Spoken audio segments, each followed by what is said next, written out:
For almost 20 years, I knew I had something to say, but I didn't say it. Not because I didn't care, but because I understood the potential cost. There's a version of me that most people have never met. And I don't mean my immediate family or my closest friends. I mean everyone else. Because for most of my adult life, I've worn a professional mask. As a DJ, you're expected to be confident, outgoing, accessible.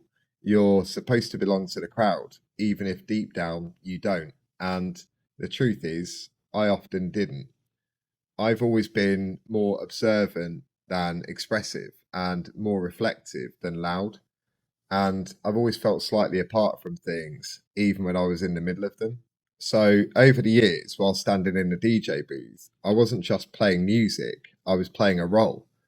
The DJ booth became a shield, a way for me to be seen without being fully exposed.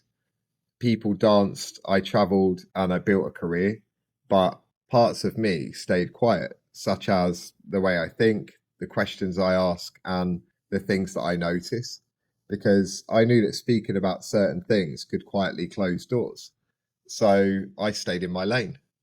And for a long time, I told myself that silence was strategy. And maybe it was, but it came at a cost because when you consistently mute parts of yourself, you don't just protect your career, you shrink your own identity. Then recently, something shifted, not because the world changed, but because I did.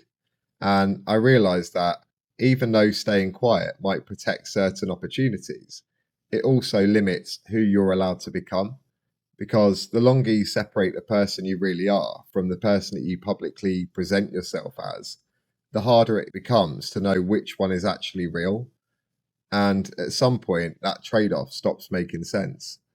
So, this channel isn't about rebellion or career sabotage. And this isn't me switching lanes. It's actually really about alignment.